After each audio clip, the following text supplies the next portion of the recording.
Today, we're going to work on one of the questions, which will be later provided as a Facebook post. This is going to be how to blog to build your business. This is part of a weekly training series, which I will be running on this Facebook page. So if you want to see more of it, do follow the page so that you can get notified every week when I go live. It is based on a number of questions that my clients ask as we go along during our weekly day-to-day. And I'm also basing it on questions that you post under the videos. So if you have questions about what I'm talking about, or maybe can see that, you know, I could follow this up with something more detailed, do leave a question under the video so that I can answer your questions with another training session next week. Or the weeks after that. This is going to go on for indefinitely on a weekly basis, and it will be, you know, more or less a 5 to 10 minute training. So let's dive straight into today's information. So the topic I've chosen today is how to blog to build your business. Now, of course, you can build a blog to build an audience and then later build your business. Or you may already have a business and you want to actually use a blog to get leads and build and grow your business. So some of you may already be blogging, or some of you may be just thinking on about how to actually start blogging to maybe give more information about your target audience. Now, the main thing about actually building a blog that is good for your business is that the main target of your blog is going to be to get leads. And in order to get leads, we need to make sure that our information and our blog posts, as well as videos, because video is very popular content these days, and it does go hand in hand with articles. But we need to make sure that no matter what content we use, it has 3 very important elements. And these elements are that it generates traffic, that it generates trust, and that it also appeals to the right target audience. Now, how can we make sure that our content and our blog does this? So the first and most important tip is to niche down. Now, by niching down, I mean looking at your target audience or your industry and then trying to find a segment and then a niche within that segment. I'll give you a quick example.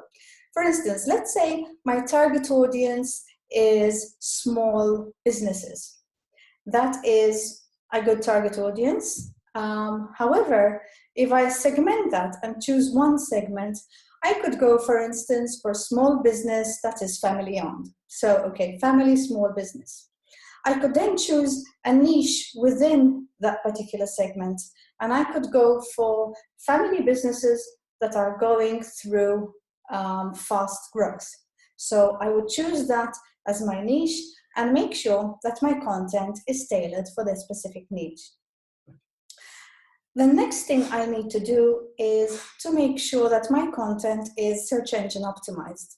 Now, I know that we hear a lot about SEO and it's become a bit of a catchword. However, search engine optimization is extremely important. Now, it's very important because if we start blogging without doing our keyword research first, then we are really reducing our chances of actually being found by our ideal clients. So ideally, the first step should be to do keyword research, whether you do it yourself using an online tool, or maybe you use an SEO specialist, a freelancer, or a company. You need to make sure that before you start writing, you have a list of keywords that already have traffic. Because if you're going to create that traffic by paying for it through adverts, it's going to cost you a lot. And of course, the main reason and the idea behind blogging is to generate organic traffic, which is, of course, to save a little bit on advertising in terms of banners and pay-per-click. So make sure that your keywords definitely have traffic and that they have been verified by a professional. The second tip is once you have a specific list of keywords that already have traffic, you need to make sure that you're using these keywords in your titles, you're using them in your blog posts at least twice, mainly in the introduction and conclusion as much as possible. If it's natural, you can use them a little bit more. It's also important that you use them behind your images as what we call alt tags. And these alt tags are usually accessible through your CMS or through WordPress or whatever platform you're using. So that's just in a nutshell how you need to SEO your blog in order to make sure that you are absolutely capitalizing on the traffic that already exists for the keywords within the particular niche that you have chosen. The third and last factor, which sort of generates trust and return traffic, is what I like to call the, oh my God, this is just what I need factor. You know, you want people to just go, oh my goodness, this is exactly what I was looking for. And you achieve this, first of all, by niching out, because if you haven't niched, you're not going to absolutely ever manage to achieve this. So you need to make sure that your niche is as narrow as possible to be able to do this. I'll give you a quick example. Let's say that I am targeting startups as my industry. So if I tailor my content only to startups, let's say I'm a tax advisor, I might be, you know, I would say, let me put content for startups on my blog. And of course, I would have to be very generic. So I would put information maybe about all the tax brackets that cover all the different types of startups, which of course is not a very good and specific way of working. So keyword-wise, it's going to make things very difficult and also very expensive. Now let's look at the niche down option.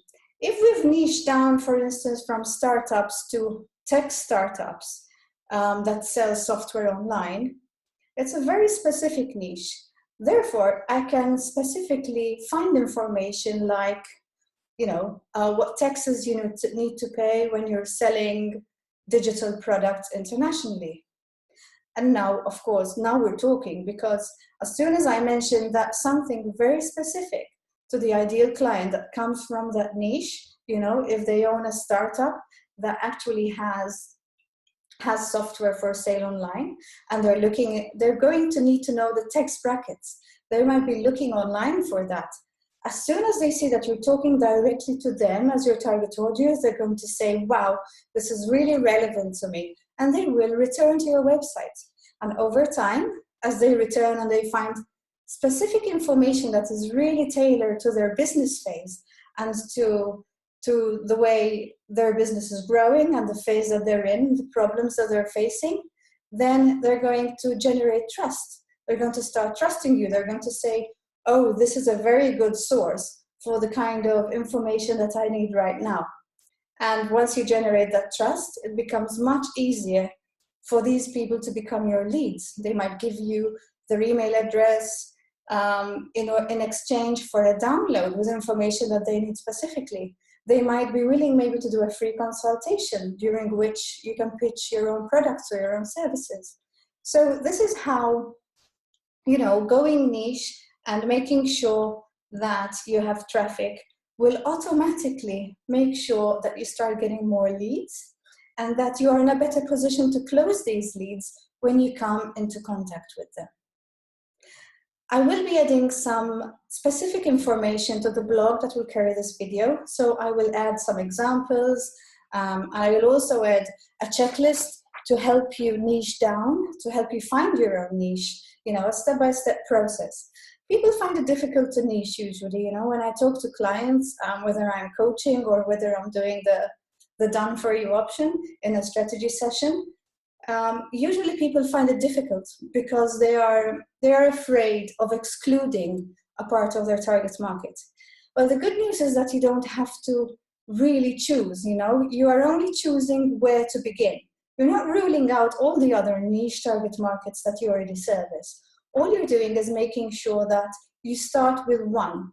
And then after you've created some content for, you know, 3 or 6 months and you have positioned yourself and you have garnered an audience for that, then you move on to the next niche target audience. So in reality, you can really use it to cover all of your business and all of your services. Of course, content takes time to build, so you will need to see how many resources you've got, how many writers, and how much time, so that you can actually put realistic timescales in place. So thank you very much for following today's video. That's all I had for you today. Do look out for when I post the link to the blog post, because it will carry the checklist and it will help you follow on and read all the examples that will be carried in the blog post. Thank you very much for following. Do not forget to put questions under the video if you want me to follow something on, maybe go into more detail on one of the topics that we discussed today. And do follow the page so that you can be notified when I go live again next week. Thank you very much for following, and I will see you in the next training session.